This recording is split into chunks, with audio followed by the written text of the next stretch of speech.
Сегодня экономика Якутии переживает период активной трансформации, и ключевым проводником этих изменений для предпринимательского сообщества выступает Торгово-промышленная палата республики. Именно ТПП часто становится тем мостом, который соединяет инициативы бизнеса с реальными мерами государственной поддержки, помогая компаниям не просто выживать в непростых климатических и географических условиях, но и масштабироваться, выходить на новые рынки и внедрять современные стандарты. Марина Олеговна, здравствуйте. Здравствуйте, Рита. Первый блок нашей передачи, наверное, нашего интервью с вами, да, мы начнем со стратегии и новых горизонтов, которые вы наметили себе в течение будущих 5 лет, потому что буквально в феврале этого года прошел 3-й съезд ТПП Якутии, на котором были подведены итоги и утверждены приоритетные направления. И даже президент Торгово-промышленной палаты России Сергей Катырин высоко оценил деятельность палаты, назвав ее локомотивом проекта «Семейное предпринимательство». И расскажите, пожалуйста, что за 5 направлений, ключевых направлений, о которых говорил Сергей Катырин, да, и на которых палата фокусируется до 2031 года, и какую роль в них будет играть поддержка семейного бизнеса?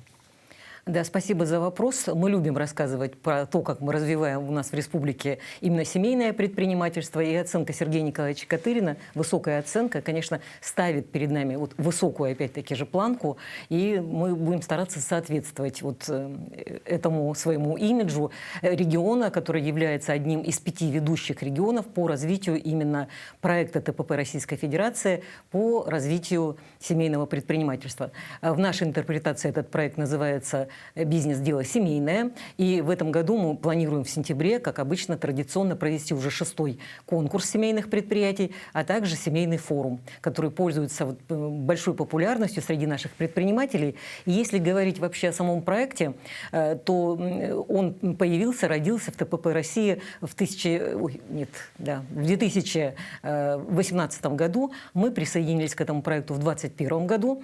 И как-то сразу этот проект очень пришелся по душе нашим предпринимателям. Когда мы пытались анализировать, почему такой успех, почему столько людей сразу захотели с нами быть в рамках этого проекта, принимать участие в наших мероприятиях, то поняли, что вот само жизненное устройство в нашей республике, да, такой большой, такой холодной, оно предполагает какие-то очень теплые внутренние семейные взаимоотношения. И мы такие в хорошем смысле матриархальные, патриархальные. Мы очень любим своих пожилых родственников, обожаем своих детей. И, конечно, если бизнес семья начинает, то, как правило, собственно говоря, все члены семьи сначала плечо подставляют, помогают, а потом становятся полноценными уже сотрудниками этого семейного предприятия. И статистика, она говорит о том, что в среднем по России более 70% предприятия являются семейными, а опять-таки в силу вот этого семейного такого уклада, да, нашего образа жизни, в Якутии этот процент гораздо выше, больше 80% предприятий являются именно семейными предприятиями. И вот если вы сейчас вспомните своих знакомых, своих соседей, которые занимаются бизнесом, вы поймете, что на самом деле так оно и есть.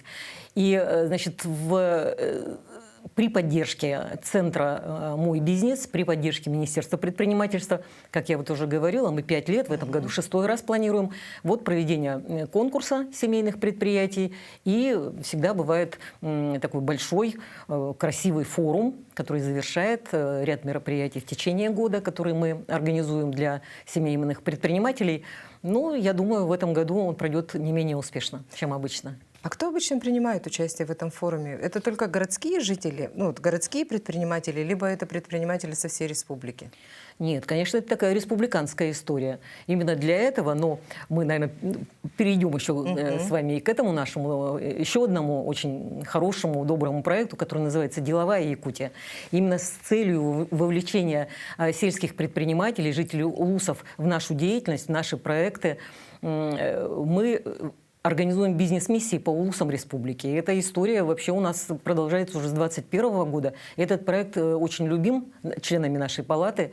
И последнее время мы, когда выезжаем в улус, а мы объездили уже 10 улусов и не намерены останавливаться. В ближайшее время у нас Вилюйская группа улусов, ждут нас Хангаласский улус, тоже нами запланирован. И с нами уже выезжает по 50 и более предпринимателей. То есть это такая достаточно массовая история.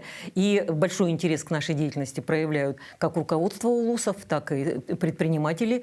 И, собственно говоря, многие вступают потом в нашу палату, желая, подключиться к этому источнику информации, обрести каких-то новых друзей, новые возможности именно на нашей площадке. Но хочу подчеркнуть, что не обязательно становиться членом палаты, можно просто принимать участие в наших мероприятиях. Мы всем рады. Да, конечно, это же такая уникальная возможность стать частью такой команды, как торгово-промышленная. Практически уже семьи. Конечно, да, практически семьи и получить поддержку, потому что я знаю, что вот именно в бизнес-миссии, о которой вы сейчас сказали, «Деловая Якутия», вы же организовываете такую масштабную информационную поддержку, и буквально вы можете обучить предпринимателя, который, не разбирается там в некоторых вопросах, да, то есть те спикеры, которых вы привозите в рамках этой миссии, он может научить этого предпринимателя любым азам.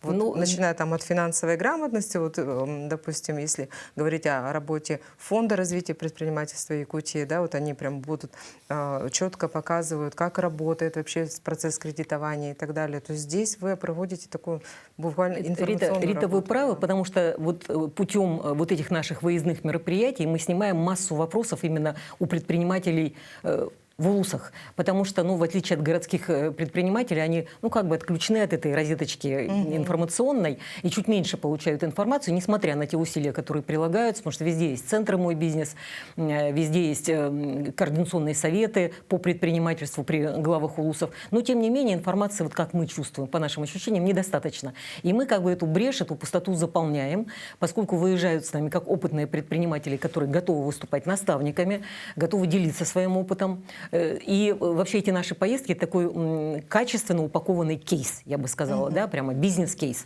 внутри которого выставка, ярмарка обязательно, потому что мы приезжаем, и бизнес хочет торговать. Да. Это, собственно говоря, это правильно, да. И мы создаем такую возможность. Это обязательно встреча с главой улуса, встреча с бизнес-сообществом, это семинары, причем по запросу самого улуса предпринимателей конкретно этого района. Заявки. Да. То есть мы ведем большую предварительную работу для того, чтобы выяснить запросы и потребности. И, соответственно, в связи с этими запросами с нами выезжают уже представители банков, которые очень оценили нашу эту площадку, потому что далеко не в каждом районе есть представительство или офис того или иного банка. А, собственно говоря, карточками, услугами этого банка можно пользоваться в любом даже отдаленном населенном пункте. И банки сейчас очень с нами качественно отрабатывают, всегда с нами выезжают, рассказывают о своих возможностях, продуктах, берут заявки на какие-то уже кредитные продукты. С нами выезжают лизинговые компании. У нас есть очень хорошие кейсы, когда именно предприниматели из улусов получали, узнав о условиях именно этих лизинговых компаний, оформляли у них в лизинг нужную им технику. Это трактора, это какие-то грузовые автомобили. С нами выезжают качественно подготовленные спикеры по финансовой грамотности, да, и для взрослых, и для детей. Рита, вы с нами выезжали несколько раз, да, это было очень хорошо. Я думаю, мы продолжим эту совместную работу. Также патриотическая повестка присутствует в нашем кейсе. У нас есть спикеры, которые ходят в школы или в иные учебные заведения, беседуют с детьми, с молодежью. Это реалии сегодняшнего дня. Мы должны говорить об этом. Конечно. Должны говорить об этом. А еще такой вопрос. В рамках выездных мероприятий, да, может ли предприниматель в районе решить какую-то свою проблему или вопрос, который его волнует, через торгово-промышленную палату? И как он это может сделать? Если этот предприниматель является членом торгово-промышленной палаты, то наша прямая обязанность, конечно, оказать ему поддержку в какой-то сложной ситуации. У нас масса так сказать, инструментов и наработок, с помощью которых мы можем быть полезны бизнесу. Но так, если говорить объективно, вообще создана инфраструктура, она по всей стране созданная, у нас в республике именно защиты бизнеса. У нас работает уже не первый год, далеко не первую даже пятилетку омбудсмен, есть общественные омбудсмены, есть Министерство предпринимательства, Центр «Мой бизнес» и так далее, и так далее. То есть, в принципе, предпринимателю есть куда обратиться. И, пожалуй, к нам обращаются не за защитой вот прямо каких-то там, я не знаю, поруганных интересов, а скорее за дружеским советом и за разъяснением. Но здесь, да, мы то место, куда надо прийти для того, чтобы поговорить, обсудить. И иногда, вы знаете, когда под другим ракурсом мы помогаем предпринимателю взглянуть на проблему, проблема становится уже не проблемой, а вот просто какой-то временной, я не знаю, может быть, неприятностью, которую легко можно решить, ну, достаточно простыми механизмами. Давайте расскажем сейчас нашим телезрителям, из каких комитетов и структур состоит Торгово-промышленная палата Якутии. Потому что, мне кажется, сейчас самое время рассказать именно об этой истории, которая происходит вот именно у вас. И сколько человек занимается. Потому что это тоже интересно, ведь вы такую масштабную работу проводите, а вас всего сколько в команде? Ну, вместе со мной 4 человека. Вот видите как. Да, ну, команда очень сплоченная, При этом вы работоспособная. локомотив, как сказал Сергей. И все удивляются, говорят, откуда вы берете силы, идеи, энтузиазм. Но вот, собственно говоря, наше окружение, предприниматели, демонстрируя нам необходимость в нашей работе, они нас и заряжают на это. То есть мы как бы держим руку на пульсе, мы видим. Времена меняются, знаете, многие вещи от нас не зависят. Вот то, что происходит в мире, это, вы понимаете, в страшном сне не приснится тебе, вдруг оно, вот оно уже на пороге. И, конечно, с этими санкциями, с закрытыми границами, прежде всего, и даже прежде, чем это почувствует население, прежде всего страдает бизнес. И здесь мы должны быть рядом, должны предлагать какие-то новые решения, новые направления деятельности и прежде всего собирать людей на своих площадках, приглашать специалистов, которые могут дать разъяснения, могут проконсультировать и просто, может быть, даже переориентировать. Если одни двери закрываются, мы знаем, что открываются другие, но просто надо повернуться вовремя в эту сторону. Значит, ну и вернемся к вашему вопросу, да, о нашей палате. Торгово-промышленной палате Республики Саха-Якутия 35 лет в этом году. Да, мы старейшее и крупнейшее бизнес-объединение не только республики, а вообще страны. Наша палата является крупнейшей на Дальнем Востоке, порядка 400 членов в ней состоит.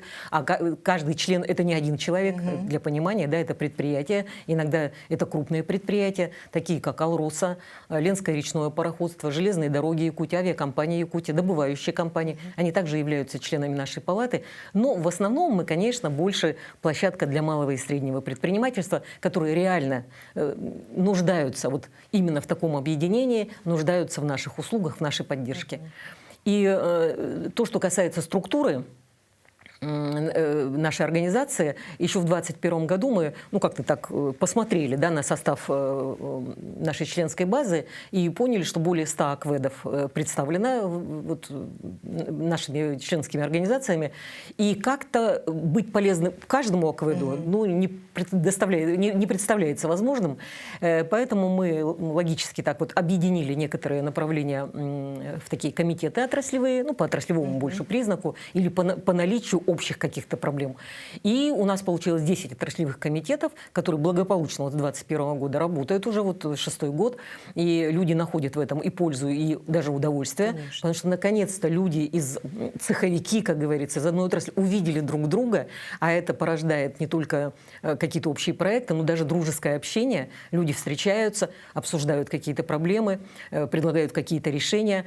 И вот, кстати говоря, даже вот вчерашний день, да, у нас в палате собирался комитет по строительству ЖКХ и энергетики. Именно сектор ЖКХ.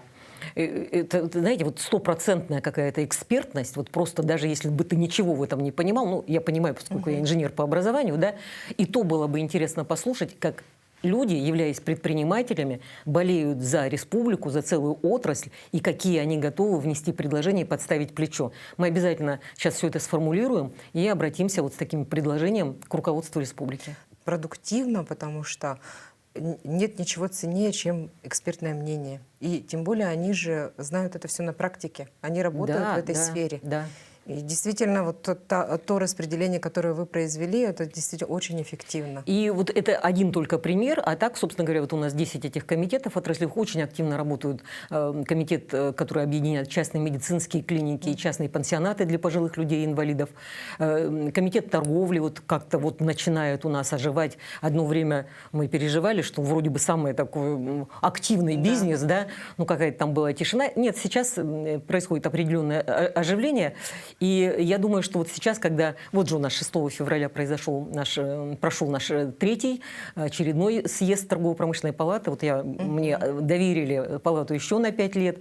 И это, конечно, большое доверие, да, ко мне и большие ожидания у людей. Большая ответственность. И большая ответственность. Хотя вот за предыдущую пятилетку мы показали очень хорошие результаты. Да, мы и увеличили, ну, как бы решили все финансовые вопросы, которые ранее существовали у палаты, увеличили обороты, нарастили количество мероприятий, по 50-60 в год мы их проводим. Мы на 80% обновили членскую базу. То есть есть результаты, и людей они вдохновляют. Ну, а доверие людей вдохновляет и меня, соответственно. Расскажите, пожалуйста, подробнее о проекте «Креативная неделя Якутии на Дальнем Востоке». Как вообще вам пришло в голову Не говорите. провести Да. такую неделю, да? Куда вы съездили и к чему вы вообще хотите прийти? И к чему мы стремимся, да, и к чему самое вы главное, стремитесь, да, какова да. цель Да. всех этих наших активностей. Но я хочу сказать, что в 2024 году, когда вдруг все заговорили о креативной экономике, честно говоря, никто в основном, да и мы в том числе, особенно не понимали, о чем идет речь. И только вот в 2024 году, когда был принят 330-й федеральный закон о креативных индустриях в Российской Федерации, а в 2025 году он, соответственно, заработал этот закон, стало понятно, какие именно направления бизнеса попадают под действие этого закона и вообще с кем мы должны работать, кому мы должны помогать на ноги становиться. И мы оглянулись вокруг себя и поняли, что все эти направления у нас в палате представлены, а кто не представлен, мы пригласим. И мы собрали этих людей вокруг себя, а толчком было наше участие в международном форуме креативных индустрий, который состоялся в прошлом году, в мае месяце, в конце мая, здесь у нас в Якутске. И там как-то это сообщество, все вот вдохновленное вот этим принятием этого закона 330-го, мы как-то начали объединяться. Там же мы, хотя мы очень много лет с Ириной Вахольдер знакомы, но многие годы не виделись, потому что разными вещами занимались, а тут мы опять друг друга увидели, и тут же к нам сахалинская делегация прям вот так прилепилась, и тут вот родился проект о том, что раз уже вся страна смотрит на Якутию в ожидании от нас каких-то инсайтов, поскольку мы являемся, значит, самым креативным регионом не только Дальнего Востока, но и страны, поэтому, ну давайте, вот, Марина Олеговна, возьмитесь, что-то такое соберите и нам всем покажите, что же такое креативная экономика Республики Саха-Якутия. И мы вот людей этих вокруг себя собрали. И тут, знаете, какая задача? Это все очень творческие люди, да? Это модельеры, это ювелиры, народные промыслы. Это люди, которые рождают вот эту красоту, весь этот то, что теперь называется креативом, но монетизировать это, продать себя не умеют абсолютно. Поэтому вот одна из главных задач – это вот помочь монетизировать, масштабировать вот именно их идеи, их вот это творчество. Для этого в республике сделано очень много. Не то чтобы только торгово-промышленная палата этим занимается.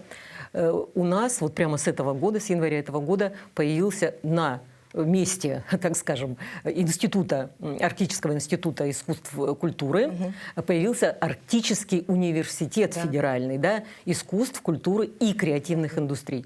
Вот уже с января этого года они запустили новых 14 направлений обучения, где как раз будут учить людей, которые потом придут работать в креативной индустрии. Мы подписали, вот в январе этого года, подписали соглашение с университетом, и вот в рамках этого соглашения, собственно говоря, ведем уже очень активную работу. И с нашим проектом «Креативная неделя Якутии на Дальнем Востоке». Кстати, меня часто спрашивают, почему не день, почему неделя? А я говорю, вообще смотрели на карту Российской Федерации, вы видели, какие у нас тут масштабы, какие расстояния? Да нет логики ехать куда-то на один день. Мы, если уже едем, то на неделю. И вот первый регион, в который мы поехали, это был Сахалин. И именно там мы обтесали этот наш проект и поняли, как двигаться дальше. Но это была выставка-ярмарка. Значит, начнем с того, что на Сахалине нет своего ювелирного производства, потому что наши ювелиры пользовались просто тотальным успехом. Якутские ножи были проданы в первый же день. Потом просто ребята принимали заказы, которые потом отправляли посылками. Значит, мы дали место, хорошее такое помещение нашим модникам, ну это вот швейное производство, мы их называем модники, значит, и которых мы до этого месяц уговаривали, Ирину Владимировну, кстати говоря, уважаемую Вахольдер, и ее команду, мы месяц уговаривали, чтобы они решились поехать с нами. И знаете, какая была позиция? Очень такие погасшие глаза, и они говорят, ну мы здесь-то никому не нужны, кому мы нужны там за пределами. Мы их уговорили поехать, потому что мы видели перспективу. И вот представляете, вот ребята, которые вот стоят у нас здесь в ленских столбах, они уехали с полными чемоданами вот, отшитой своей одежды, они вернулись обратно с пустыми чемоданами. Раскуплено было все. Кроме этого, какой еще итог вот конкретно нашего визита на Сахалин? 2 компании сахалинских встали у нас в ленских столбах, 3 компании наших якутских встали на Сахалине. Произошел вот такой вот обмен, и у этого обмена большие перспективы. Кроме, значит, Сахалина, мы вот буквально 2 недели назад только вернулись из Хабаровского края, где нас очень хорошо принимали. Это был уже какой-то даже более высокий уровень, да, потому что встречи с правительством, я не знаю, там, с губернаторами, с предпринимателями такими ведущими в регионе, это все очень интересно. И мы стояли в самом топовом месте Хабаровска, это Броско-молл, это прямо в самом центре, самое посещаемое место. Значит, это Хабаровск. И сразу оттуда мы улетели на Камчатку, где приняли участие сразу в 2 мероприятиях. Это «Сказочная Камчатка», была встреча с губернатором, который, знаем, не чужой для нашей республики. Да. Вот, и Елизовский спринт, большое мероприятие, спортивное, но где есть тоже и торговля, и креатив был представлен. И вот следующая наша поездка, это в мае месяце мы приглашены на Амур-Экспо Благовещенск, также уже приглашены в начале июня в Татарстан. Ровно вот с этой нашей бизнес-миссией, в которой всем все понятно, и которую прям вот хотят именно как целый кейс брать и вот масштабировать. И, кстати говоря, мы помимо ювелирного производства, швейного, народных промыслов, мы возим с собой якутское кино. Стараемся, чтобы с нами выезжали сценаристы или режиссеры. Это всегда полный зал. Это потом встреча творческая вот с человеком, который создал этот прекрасный фильм. Мы возим с собой обязательно фотовыставку о народе Саха, о нашей республике. И это вот ряд мероприятий, которые очень хорошо людьми воспринимаются. Вот. Ну, это гениально. Просто гениально. И мы намерены продолжать. Да, и если вы будете продолжать, мне кажется, ну, есть куда стремиться просто. У нас такая вы знаете, страна. да, я бы хотела сказать, мы же вот, обмолвились о том, что какая конечная цель, но мы для себя ее так сформулировали, пока что на этом этапе, да, создание единого креативного пространства Дальнего Востока. И я ровно вот с таким докладом выступала в Москве в Торгово-промышленной палате России, где создан комитет по развитию креативной экономики при ТПП Российской Федерации. И там получила сразу же в лице вице-президента Зубкова Ильи Владимировича поддержку в том, что надо это развивать, это отличный проект, и давайте попробуем на Восточном экономическом форуме сделать уже какую-то площадку, что вот креативный Дальний Восток. Круто. То есть вот как раз вот сейчас мы эти регионы проедем, обрастаем же сторонниками, соратниками. И, собственно говоря, я думаю, мы вполне можем на такую площадку замахнуться. И еще, знаете, вот интересный такой факт.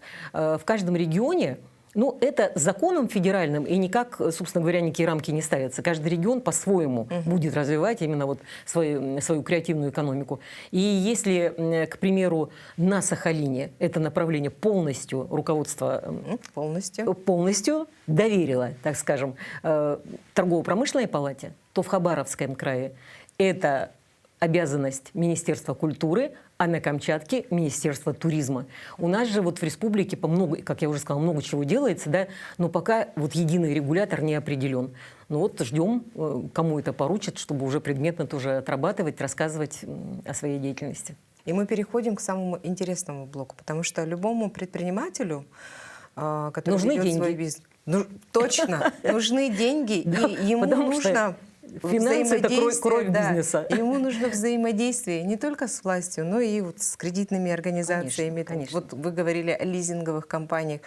Но вот простой человек, который трудится, да, вот предприниматель, там, мы же знаем, какие они, да, вот один сел, поехал, сам сделал, и он даже, ну, ему, может, кому-то... Да и некогда собирать эту большую информацию. Именно для этого мы создали у себя в палате вот с 22 года, шли к этому, да, и сейчас уже, собственно говоря, сформировали эту такую единую финансовую площадку, в которую вошли 7 наших партнеров банков, ведущих республиканских, а также несколько крупных лизинговых компаний. И у нас в торгово-промышленной палате по системе единого окна любой предприниматель, член палаты, не член палаты, как я уже говорила, мы не делим, может получить всю информацию об инструментах и продуктах вот всех этих финансовых организаций.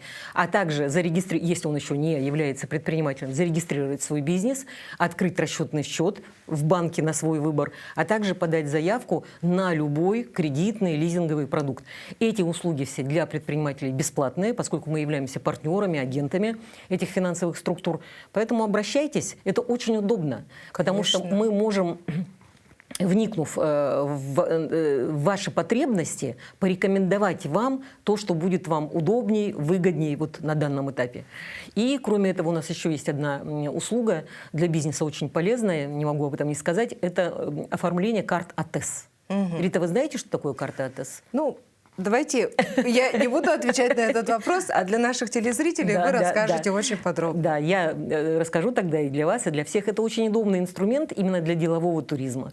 Сейчас, когда одни границы закрылись, другие-то остаются открытыми, и надо продолжать работать с зарубежными странами. И вот как раз карта АТЭС, она дает возможность в течение 5 лет, не оформляя каждый раз визу, посещать 18 стран мира. 18 стран мира, из которых точно можно себе выбрать те, с кем вы сможете выстраивать партнерские взаимоотношения. Поэтому тоже обращайтесь. Она достаточно долго оформляется, около 5 месяцев. Но это именно потому, что каждое посольство должно согласовать вашу кандидатуру.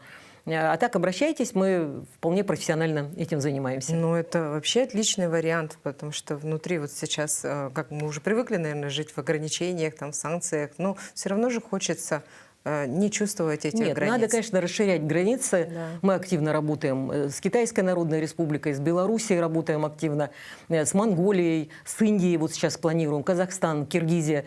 Ну, то есть, собственно говоря, вот надо всем этим пользоваться, всеми этими возможностями пользоваться. Такой, наверное, очень важной и очень серьезной для предпринимателей теме – это диалог с правительством республики. Вот как происходит, вообще могут ли рассчитывать предприниматели на то, что торгово-промышленная палата выступит, например, каким-нибудь таким вот как мостиком, да, между бизнесом и между правительством или властью? Ну, собственно говоря, это одна из наших основных задач. Быть вот именно таким коммуникатором между бизнесом и властью, быть вот такой площадкой, на которой бизнес может говорить и как о своих успехах и достижениях, а также о своих проблемах. И когда мы говорим об успехах, мы все радуемся, да? Да. Когда люди говорят о проблемах, они хотят, чтобы их слушали люди, которые уполномочены принимать решения. Да, и поэтому мы регулярно организовываем такие встречи в виде круглого стола, либо в виде форума, конференции, куда приходит бизнес со своими болевыми вот этими точками, проблемами, и куда обязательно бывают приглашены представители органов исполнительной власти, либо курирующий замправительства, либо министры. И всегда это очень живой разговор, потому что на самом деле вот они, носители проблемы, да, они вот напрямую, глаза в глаза разговаривают с людьми, которые, возможно, и не знали о размере этой проблемы, а слышат здесь все это из первых уст, конечно. И здесь вот рождается общее решение. И мы, конечно, как общественная организация потом отслеживаем, потому что всегда есть протокол поручений. И это очень хорошо работающая связка. Да, мы научились работать с правительством и благодарны за то, что нам практически всегда идут навстречу. Для бизнеса самое главное, когда он может развиваться, процветать, это стабильность. Да. А когда вот происходят какие-то такие вещи, о которых ты не планировал, да. Ты это не закладывал нигде вот в своей парадигме на ближайшую там, 5-летку условно, да? И вдруг это произошло. И у людей первая реакция – это растерянность, это вот все плохо. Неприятие. или как Да, это? вот неприятие, отрицание, да. А нам бы, как общественная организация, наша задача вот сломить вот это отношение, да, и все-таки дать предпринимателям понятие о том, что это не происходит потому, что государство вас там не любит и решило вам вот, От вас избавиться, от вас избавиться или создать вам какие-то дополнительные неприятности. Мы живем в такое время, когда понятно, что казну надо наполнять. Когда схлопываются вот эти все наши сырьевые поставки, да, мы видим, как это все отрицательно, конечно, влияет, да, на бюджет страны в целом. Поэтому мы должны быть патриотами, и мы должны понимать, что каким-то образом казну все равно надо пополнять. Тем более социальная сфера, вон как развивается, да, как мы поддерживаем рождаемость, как мы поддерживаем ветеранов, участников СВО и их семьи. Это все требует финансов. И да, бизнес опять должен быть на передовой. Но есть инструменты, благодаря которым вы можете достаточно безболезненно этот переломный момент пройти. И для этого, пожалуйста, готовы вас бесплатно консультировать ведущие налоговые консультанты республики. Мы их вот пригласили. Пожалуйста, они перед вами сидят, обращайтесь. Любая консультация по любому вопросу. Если вы чувствуете, что вы не справляетесь и ваш бухгалтер недостаточно подготовлен к этим изменениям, поручите свою бухгалтерию на аутсорсинг организациям, которые грамотно, абсолютно точно справятся с вашими проблемами. То есть не сделают для вас дополнительных проблем. И когда люди, приходя вот на наши эти мероприятия, и видят, что да, руководитель Нацбанка сидит с нами, прямой разговор, сидят министры двух министерств, предпринимательства и промышленности, и тоже готовы детально разбираться в проблемах ювелирной отрасли. Это людей очень вдохновляет. И они понимают, что перед ними тоже люди, не небожители какие-то, а люди, которые просто другой деятельностью занимаются, и на стыке компетенций и интересов вполне может произойти что-то, что поможет предпринимателям. Марина Олеговна, скажите, пожалуйста, нашим телезрителям, куда они могут обратиться. Может быть, у вас мы с удовольствием разместим QR-код, например, с переходом на сайт Торгово-промышленной палаты. И вообще в целом расскажите о ваших информационных ресурсах. Ну, мы как крупная общественная организация, объединяющая такое количество предпринимателей, конечно, информируем о своей деятельности. У нас есть свой сайт. Мы присутствуем во всех социальных сетях разрешенных, да, со своей информацией о мероприятиях, об анонсах. Поэтому предлагаем вам активно вливаться в наши ряды. Может быть, первоначально не как членская организация, а просто присутствовать на наших мероприятиях. Анонсы наших мероприятий можно на наших информационных ресурсах увидеть. Будем рады вашему присутствию, участию и будем рады быть вам полезными. Мы видим результаты вашей работы, и они поражают своим масштабом. Спасибо вам большое, что пришли сегодня. Спасибо. Спасибо, Рита. Давайте попробуем подвести итог нашего разговора. Если выделить главное, то напрашивается несколько важных выводов. Во-первых, Якутия сегодня – это не просто про алмазы и холод. Торгово-промышленная палата активно формирует новую повестку, где семейный бизнес получает законодательную защиту и статус, а креативная индустрия становится драйвером экономики.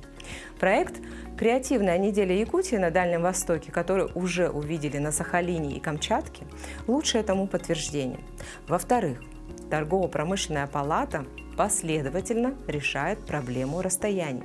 Проект «Деловая Якутия» показал, что бизнес-миссии в Улусе – это не формальные встречи, а реальный трансфер знаний и инструментов. И в-третьих, самое сложное для якутского бизнеса – это выход на внешние рынки. Торгово-промышленная палата берет их на себя. Миссия в Беларусь, где участвовали и производители продуктов, и сфера услуг, показала, что даже при сложной логистике можно найти партнера, можно пройти сертификацию и привезти в нашу республику новые технологии и товары. Отрадно, что все эти инициативы опираются на живую обратную связь. Созданный комитет по семейному предпринимательству, отраслевые советы – это мостики, по которым реальные проблемы бизнеса доходят до правительства и, конечно же, находят решение. Получается, что главная задача палаты сегодня быть не просто посредником, а надежным навигатором для предпринимателя в море возможностей и ограничений. В программе «Про деньги» мы продолжаем следить за тем, как развивать собственное дело в Якутии. С вами была Рита Якушева. До новых встреч в эфире.